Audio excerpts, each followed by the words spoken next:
Halo guys, bagaimana nih kabar kalian? Semoga kalian baik-baik saja ya, dan semoga kita semua selalu dalam lindungan Tuhan Yang Maha Esa. Di video kali ini saya akan membahas alur cerita dari sebuah anime yang berjudul Koito Uso, di mana anime ini bercerita tentang peraturan dan cinta. Jika seorang remaja yang telah berusia 16 tahun, pasangan dan istri mereka akan ditentukan oleh pemerintah. Mereka juga tak perlu repot-repot untuk mencari pasangan lagi, karena pemerintah sudah menyediakan pasangan yang ideal untuk mereka. Tapi tidak semua remaja setuju dengan peraturan ini, karena mereka juga berhak untuk menentukan jalan hidup mereka. Baiklah, daripada mimin kebanyakan spoiler, langsung saja yuk kita bahas.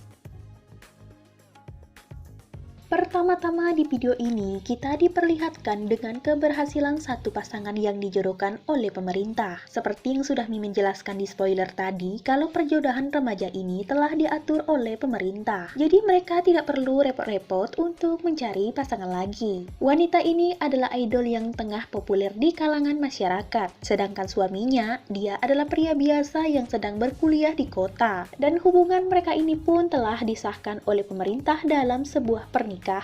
Sebenarnya sistem jodoh-menjodoh ini bukanlah tanpa alasan. Pemerintah melakukan ini karena semakin tahun jumlah kelahiran di kota Jepang selalu mengalami penurunan. Jadi untuk remaja laki-laki dan perempuan yang beranjak ke usia 16 tahun, mereka nantinya akan mendapatkan pemberitahuan siapa yang akan menjadi pasangan mereka. Dan hubungan asmara dengan orang lain selain dari pemerintah Jepang akan dilarang. Dan karena hukum ini juga tingkat kelahiran di Jepang menjadi stabil, dan anak-anak yang lahir juga memiliki tingkat kecerdasan di atas rata-rata. Dan pernikahan ini biasa disebut dengan pernikahan Yukari. Tapi tidak semua setuju dengan ide perjodohan ini. Salah satunya remaja laki-laki yang bernama Yukari Nejima. Dia adalah remaja laki-laki yang sedang jatuh cinta kepada seorang gadis. Setiap hari dan setiap waktu, Misaki Takasaki tidak pernah lepas dari pandangannya si Nejima. Misaki adalah gadis yang sangat Nejima suka. Dia sudah memendam perasaan ini selama 5 tahun, tetapi dia tidak berani untuk mengungkapkan perasaannya. Dia hanya bisa menjadi pria pengecut yang mencintai Misaki dalam diam. Dan tidak berapa lama teman Nejima yang bernama Takeda tiba-tiba datang sambil menghela napas. Sebenarnya di sini dia sangat kesal dan dia juga tidak ingin menikah sama sekali. Tapi sekarang usianya sudah 16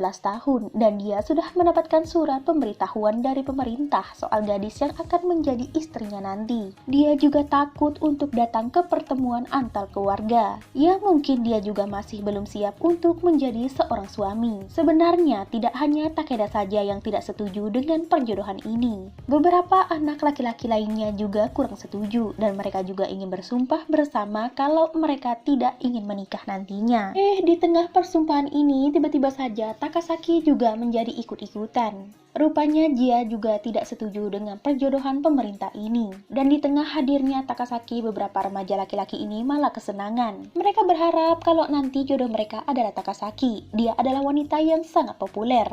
Lelaki mana yang tidak menyukainya? Sebenarnya Takasaki ini sudah berusia 16 tahun, tetapi dia sama sekali belum mendapatkan pemberitahuan dari pemerintah. Ya mungkin saja salah satu dari mereka ini yang menjadi pasangan Takasaki nanti saat mereka berusia 16 tahun. Ya namanya juga jodoh, siapa yang tahu. Pulang dari sekolah, Nejima langsung rebahan di tempat tidurnya. Dia masih saja memikirkan tentang aturan perjodohan yang dibuat oleh pemerintah. Dia sama sekali tidak menyukai aturan ini, sebab ada gadis lain yang memang sudah dia cintai. Nejima juga masih menyimpan kenang-kenangannya bersama Takasaki dulunya, di mana itu adalah sebuah penghapus yang hanya ada sebagiannya saja, sebab sebagiannya lagi ada pada Takasaki. Nah, ceritanya begini. Dulu 5 tahun yang lalu, pada saat mereka masih di sekolah dasar, pada saat itu Takasaki lupa membawa penghapusnya. Jadi dia menggunakan ujung pensil untuk menghapus tulisan di bukunya. Nah, si Nejima ini sangat bingung. Dia mencoba mencari cara untuk membantu Takasaki. Dan pada akhirnya secara malu-malu, Nejima pun membagikan sebagian penghapus yang dia miliki kepada Takasaki. Dan setelah itu, Takasaki pun mengucapkan tanda terima kasihnya secara dekat kepada Nejima. Dan di saat itulah Nejima menyimpan perasaan yang dia miliki kepada Takasaki. Dia juga tak akan pernah melupakan senyuman Takasaki pada saat itu. Hari pun sudah semakin malam, Nejima beserta keluarganya makan bareng. Dan ternyata juga tanpa Nejima sadari kalau 2 hari lagi dia akan berusia 16 tahun. Keluarganya juga tidak sabar untuk bertemu dengan jodohnya si Nejima. Adik, ayah, dan ibunya benar-benar tidak sabar melihat calon keluarga mereka nanti. Tapi di sini Nejima tidak begitu senang karena saat ini dia benar-benar sangat mencintai Takasaki. Dan sebelum pemberitahuan itu datang, dia ingin mengungkapkan perasaannya kepada Takasaki sebelum terlambat. Karena kalau dia sudah punya istri nantinya, maka dia juga tidak akan bisa mencintai Takasaki lagi. Jadi keesokan harinya sebelum kelas dimulai, Nejima memberanikan dirinya untuk bicara dengan Takasaki. Dia memperkenalkan namanya, ya mungkin saja Takasaki tidak ingat siapa dia. Dia juga mengingatkan Takasaki kalau dulunya mereka pernah sekelas saat SD.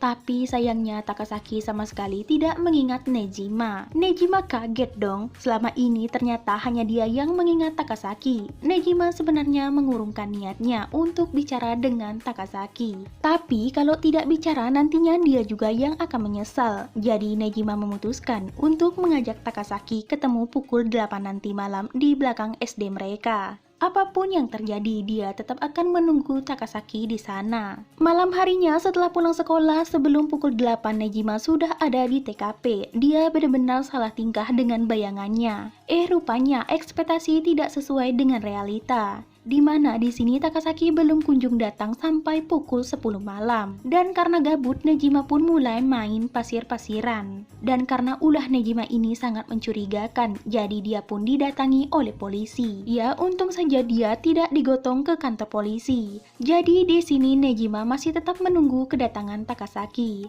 Dan karena sudah semakin malam, jadi Nejima pun memutuskan untuk pulang saja. Tapi tidak berapa lama Takasaki pun datang. Dia juga meminta maaf karena datang sudah sangat terlambat. Di sini mereka pun saling mengobrol dan ternyata juga sebenarnya Takasaki ini tidak pernah lupa dengan Nejima. Dia hanya berpura-pura lupa saja saat di sekolah tadi. Di sini Nejima pun mulai mengungkapkan perasaannya. Dia memang pria yang kurang menonjol di kelas mereka. Dia juga mungkin lelaki yang kurang pantas untuk Takasaki. Tapi yang dia sadari kalau dia sangat menyukai Takasaki. Takasaki pun tanpa sadar langsung meneteskan air matanya. Ya, dia sangat sedih dengan yang dikatakan oleh Nejima. Dan karena Takasaki ini menangis, Nejima mulai panik. Dia berpikir tidak apa-apa cintanya ditolak. Tetapi dia sama sekali tidak ingin melihat gadis yang dia cintai menangis-nangis karena dirinya. Dia ingin menghibur Takasaki, tapi rupanya di sini Takasaki menangis karena dia pikir kalau Nejima pasti sudah melupakan kenang-kenangan mereka, yaitu sebuah penghapus. Dan selama ini juga dia sudah menyukai Nejima. Dia masih menyimpan penghapus itu sampai saat ini. Jantungnya juga berdegup kencang saat di dekat Nejima. Dan tanpa sadar juga Nejima langsung memeluk Takasaki. Dia mengatakan kalau dia juga sudah menyukai Takasaki selama 5 tahun terakhir ini. Dan dia juga ingin terus berada di dekat Takasaki.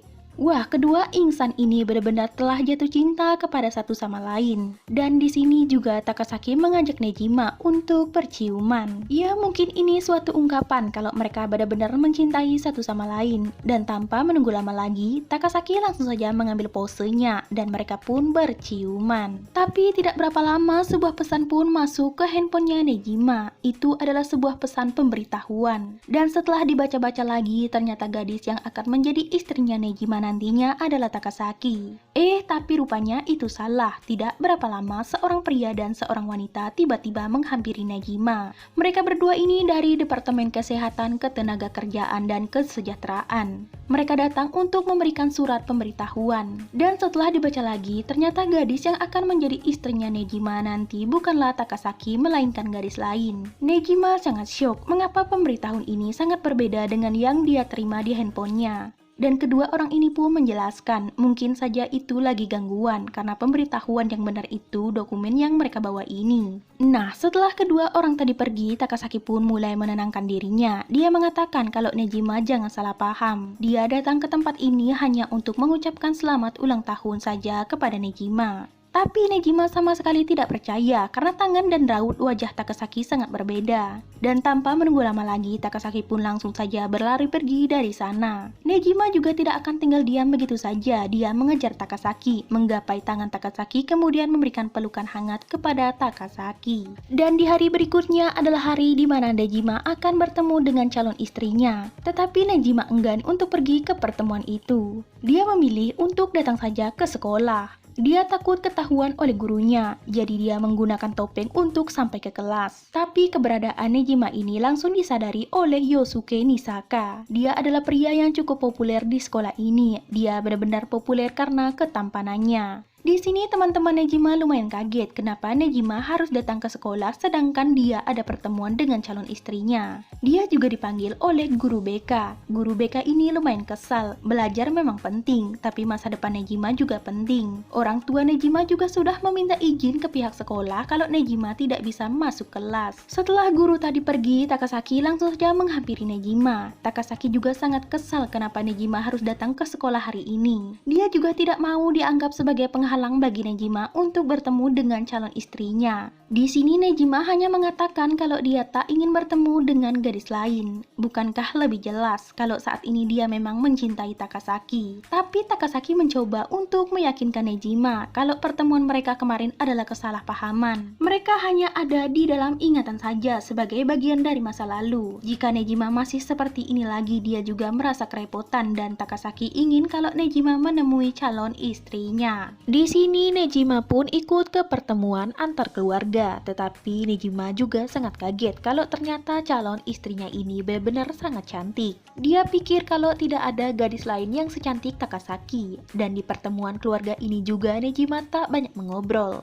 Mungkin dia masih kepikiran dengan Takasaki. Dan sikap diam Nejima ini benar-benar membuat Ririna Sadana merasa kesal. Menurutnya Nejima benar-benar tidak punya sopan santun. Dia juga tidak tertarik untuk menikah dengan Nejima. Setelah itu Ririna pun langsung saja pergi dari ruangan itu. Dan tentu saja itu membuat kedua belah keluarga ini sangat kaget, terlebih lagi ibunya si Nejima. Dia juga sangat kesal kepada anaknya ini, kenapa dia bersikap seperti tadi. Dan untuk menenangkan hati Ririna, ayah Nejima meminta Nejima untuk menemui Ririna saja. Dan di sini Nejima pun mulai mencari Ririna, dan Nejima menemukan keberadaan Ririna. Rupanya dia bersembunyi di sebuah ruangan kecil, dan tak sengaja juga Nejima malah terjatuh tepat di hadapannya Ririna. Dan itu membuat Nejima malah gagal fokus. Di sini Ririna sangat sedih, dia tak bisa menikah lagi. Bagaimana Nejima akan bertanggung jawab? Oh, berarti kalau mereka menolak perjodohan yang sudah diatur oleh pemerintah ini, maka mereka tidak akan bisa menikah di kemudian hari lagi. Di sini Nejima menenangkan Ririna kalau mereka pasti akan menikah, tapi bagi Ririna menikah itu mungkin sesuatu yang menakutkan dan tidak masuk akal. Dan dia juga tidak tahu seperti apa calon suaminya ini. Mendengar apa yang dikatakan oleh Ririna, Nejima sedikit kaget. Ternyata Ririna juga tidak menginginkan perjodohan ini sama seperti dirinya. Dan dia juga sangat kesal melihat sikap Nejima yang tadi. Dia juga tak akan mau menikah dengan Nejima. Di sini Nejima langsung saja meminta maaf kepada Ririna. Mungkin sikapnya tadi benar-benar keterlaluan, tetapi Ririna juga merasa bersalah ketika Nejima meminta maaf. Di sini Nejima pun menjelaskan semuanya. Sebenarnya ada gadis yang sedang dia sukai, tapi tadi pagi gadis itu tiba-tiba bilang kalau dia membenci Nejima, dan itu sebabnya lah Nejima menjadi suram. Dan tanpa sadar juga Nejima memang tak memikirkan semuanya. Dia malah mengatakan soal gadis lain di depan calon istrinya. Tetapi Ririna ternyata tidak marah, dia malah ingin Nejima menceritakan tentang gadis yang dia sukai itu. Nejima pun menceritakan semuanya dan Ririna bukannya marah, dia malah terpesona dengan cerita Nejima. Dia juga penasaran apa yang membuat Nejima menyukai Takasaki. Nejima pun menceritakan kenapa dia menyukai Takasaki. Ririna memang gadis yang masih polos. Soal cinta saja dia masih kurang paham. Dan di sini Ririna juga ingin membantu Nejima untuk mengetahui perasaan Takasaki yang sebenarnya. Nejima sedikit lega, ternyata istrinya ini bisa mengerti soal perasaannya. Dan sekarang mereka harus menemui keluarga mereka dulu, tetapi mereka akan berpura baik-baik saja supaya ibu dan ayah mereka tidak khawatir. Dan untuk melancarkan aksi bohong mereka ini, mereka pun bergandengan tangan. Tetapi tingkah laku Nejima ini benar-benar membuat Ririna kesal. Dimana Nejima sama sekali tidak memberitahu dirinya kalau ternyata kancing baju dadanya terbuka lebar. Dan itu membuat kutangnya terlihat. Dan keesokan harinya Nejima masuk ke sekolah kembali. Di sini juga teman-teman dekat Nejima sudah tahu sedikit tentang calon istri Nejima, di mana Nejima ternyata berjodoh dengan anak dari Akademi Ruzhou, yaitu sekolah khusus wanita yang letaknya tidak jauh dari sekolah Nejima. Dan soal calon istri Nejima ini Takasaki juga sudah mengetahuinya. Nah, sekarang Nejima pun pergi menemui calon istrinya. Ternyata di sini Ririna tidak enak badan dan dia beristirahat di ruangan UKS. Karena Nejima tidak tahu ruangan UKS, jadi dia bertanya kepada gadis-gadis di sekolah itu. Mereka pun menunjukkan lokasi ruangan UKS. Tetapi mereka juga menyebutkan nama julukan dari Ririna, yaitu Sanada Mushi. Nah, sekarang Nejima sudah berada di ruangan UKS. Dan tak sengaja juga Nejima membangunkan Ririna yang sedang sakit ini.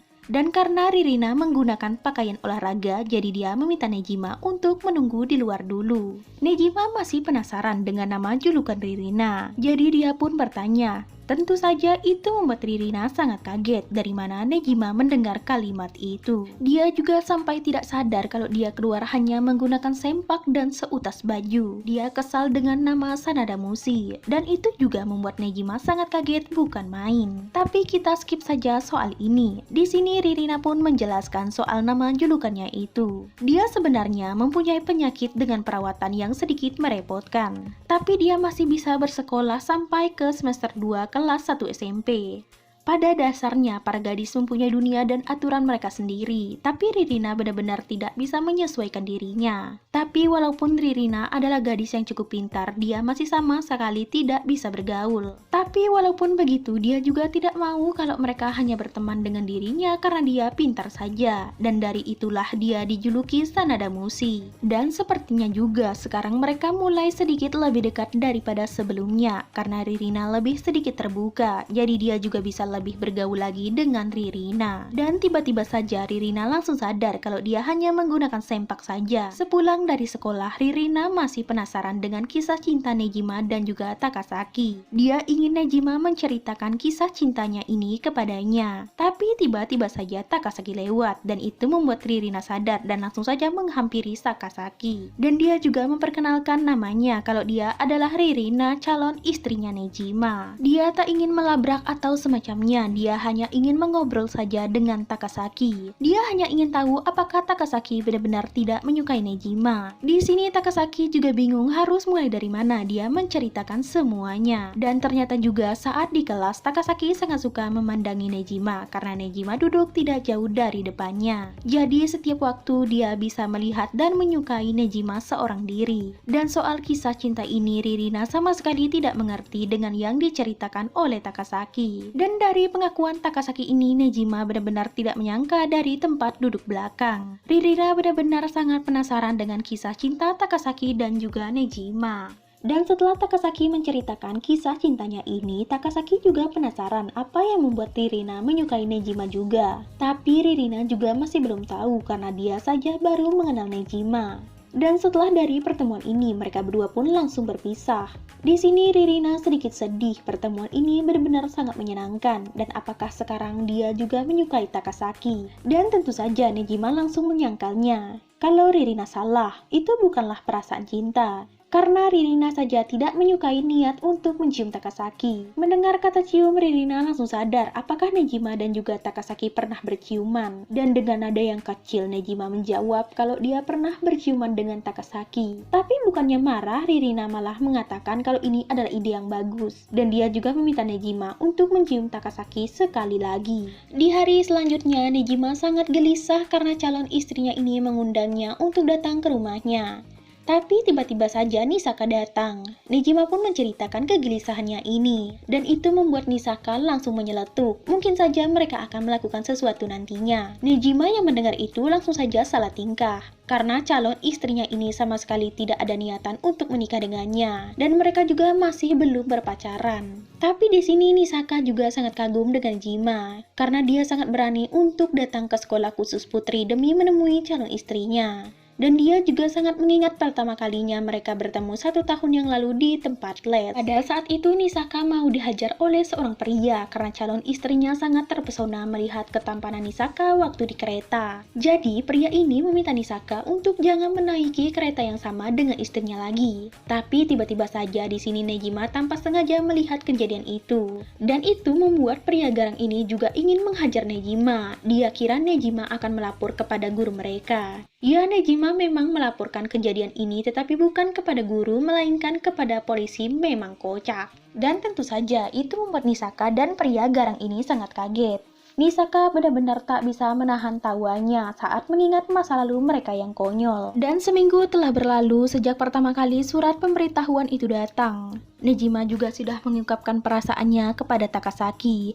Dan mereka juga sudah berciuman. Tetapi tetap saja dia tidak berada di dalam kehidupan Takasaki. Di hari berikutnya Nejima pun pergi ke rumah Ririna. Dia sedikit terlambat karena dia sangat susah mencari rumah Ririna. Dan itu membuat Ririna sedikit kesal, tapi sang ibu terus-terusan mengejek putrinya ini. Dia mengatakan kalau Ririna terlihat tidak sabar untuk bertemu dengan Nejima. Dan daripada menunggu lama, ibu Ririna mempersilahkan mereka untuk belajar saja di dalam kamar. Tapi yang tidak Nejima sangka, ternyata di sana sudah ada Takasaki. Takasaki merasa tidak enak dan dia memutuskan untuk pulang saja. Dia takut kalau situasi ini membuat mereka canggung. Tapi Ririna merasa semuanya baik-baik saja. Lagian dia juga tidak begitu menyukai Nejima. Dan karena situasinya sudah begini, jadi Takasaki memutuskan untuk bersenang-senang saja di dalam kamarnya si Ririna. Wah, tentu saja itu membuat Ririna senang. Karena sekarang dia mempunyai teman. Waktu pun terus berjalan, Ririna dan Takasaki sangat asik berdua. Sedangkan Nejima seperti tembok yang sudah menyatu dengan dinding, sampai-sampai keberadaannya saja sudah tidak disadari. Jadi dia juga tidak berfungsi di pertemuan ini. Dan rupanya pertemuan mereka ini bukanlah tanpa alasan. Ini semua memang sudah diatur oleh Ririna. Nejima dan Takasaki saling menyukai, jadi dia meminta Nejima untuk mencium Takasaki sekarang. Tentu saja itu membuat Takasaki dan juga Nejima sangat kaget. Dan karena terlalu gugup, Takasaki pun memutuskan untuk ke toilet sebentar. Di sini Nejima sangat kesal. Apa yang dipikirkan Ririna? Bukankah ini sedikit keterlaluan? Tetapi di sini Ririna hanya ingin tahu tentang perasaan Takasaki. Apakah dia benar-benar menyukai Nejima atau tidak?